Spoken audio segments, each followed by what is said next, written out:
Chris Mannix for SI.com here with David Gardner. And David, a lot of this draft went somewhat according to form. Not a ton of surprises out there. What's your biggest takeaway from draft night? I think my biggest takeaway was a great night for point guards. It started off as we kind of expected. It was Dante Exum to Utah, and then Marcus Smart. Then Elfrid Payton, the biggest riser in the draft, came along. I think Tyler Ennis at 18, that was probably better than he expected as well, and Shabazz Napier going to Miami. It was a great night for all of them. Was it surprising for you to see Boston take Marcus Smart? They've already got an all-star point guard in Rajon Rondo. A little bit. I knew that Marcus Smart was on their radar. I thought they preferred Gordon. They certainly would have preferred Embiid if he had dropped that far. But Smart was a guy they've done extensive research on over the last 3 weeks. They like him a lot.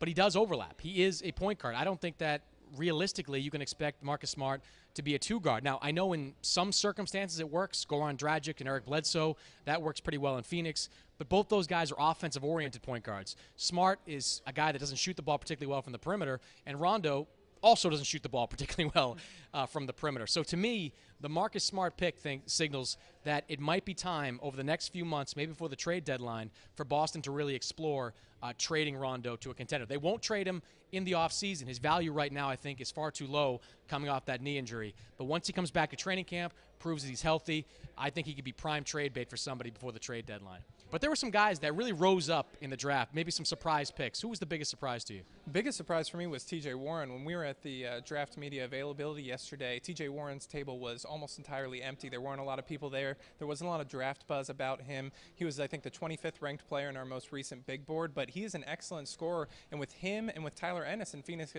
backcourt, that's a great revamped backcourt. I think they're going to have great scoring potential. Tyler Ennis is a true 1. T.J. Warren is a true 2. It's going to be a great combo. Yeah, I was surprised that Aaron Gordon went number 4 to Orlando. I thought Gordon was somewhere in the 6 to 10 range. Just didn't like his offensive potential. Defensively and rebounding, he's a terrific player, but offensively, I thought his limitations would have caused him to slip into the 6 to 10 range. Orlando obviously saw something more in him, and I thought the Magic took a big risk in taking him there and not taking a point guard like a Dante Exum with that 4th overall pick. They eventually got their point guard in a later trade to get Payton from Louisiana Lafayette, but I thought that was something of a risk on their part, taking Gordon. Could turn out pretty well. He's an athletic kid, but he's going to take a long time. The youngest player in this draft. What about the flip side of that coin, the guys that slid a little bit far for your taste?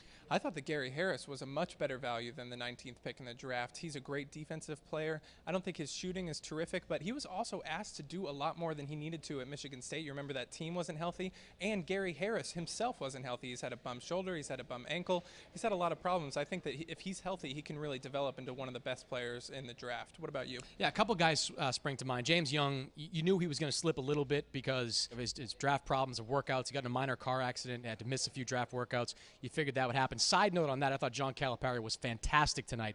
He was sitting right in front of me at James Young's table, kept him loose, kept him in good spirits all throughout this process. Great job by John Calipari on draft night for one of his guys. But the guy I thought slid a little further than I thought he was going to was Noah Vonleh from Indiana. I had Vonleh pegged somewhere in that top 5. I thought he might go as high as 4 to Orlando. Love his physical tools, great lower body, big hands. Think he has good inside-out sort of offensive potential. But he really slid in the hours before draft night, following all the way down to number 9 to Charlotte. I think I was going to call them the Bobcats, the Hornets, get great value there in Noah Vonleh, who I think over the next few years, second youngest guy in this draft, by the way, over the next few years is going to turn out to be a nice complement to Al Jefferson. Well, that's it for us from Brooklyn. The 2014 NBA Draft is in the books.